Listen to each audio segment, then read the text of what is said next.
Aglo Seine-Eure, le Sigom et le Setom se sont associés pour construire un centre de tri à Guichainville. Ultramoderne et d'une capacité de 35 000 tonnes, il permet désormais à tous les habitants de l'Eure de trier tous les emballages et les papiers.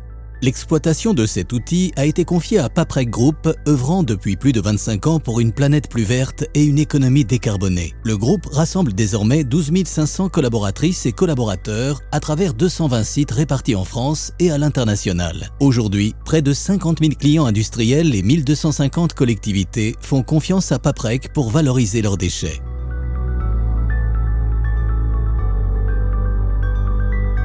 Tous les jours, ou presque, sans nous en rendre compte, nous sommes à l'origine de grandes aventures. Tiens, par exemple, cette boîte de conserve, on lui offre une nouvelle vie en la jetant dans cette poubelle. Tout commence par un camion qui vient chercher les déchets chez vous pour les acheminer jusqu'à l'usine de tri de Guichainville. Une fois arrivés, les déchets sont pesés dans les camions sur un pont bascule. Et puis, l'histoire peut commencer. Parce que, oui, les déchets ne sont pas au bout de leur voyage lorsqu'ils atteignent la chaîne de tri, celle-là même où vous êtes en ce moment. Première étape, les collectes sélectives déchargées dans le hall de réception sont chargées dans une trémie. La matière est ensuite convoyée sur des tapis roulants jusqu'à une deuxième machine, le décartonneur, qui sépare les déchets en fonction de leur taille, principalement les gros cartons.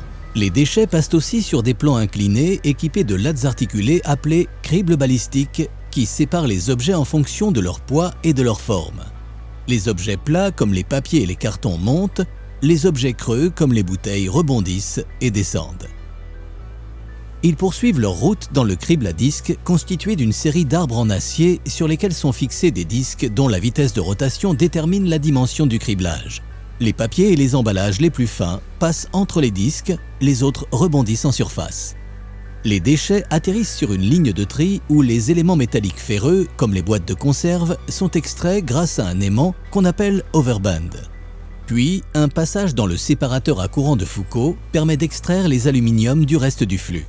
Les puissants aimants de cette machine créent un champ magnétique d'une grande intensité qui permet de repousser les éléments métalliques non ferreux, les séparant ainsi des autres matières recyclables.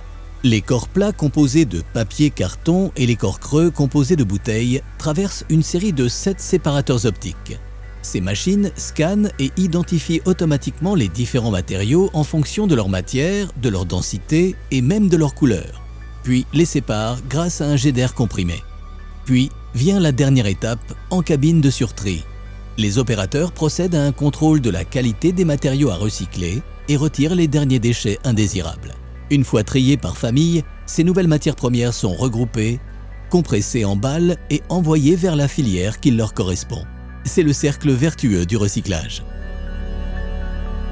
Les balles de plastique sont lavées, broyées et transformées en granulés. Ils serviront par exemple à la fabrication de nouvelles bouteilles. Les balles de carton, quant à elles, partent chez un cartonnier pour fabriquer de nouveaux cartons d'emballage.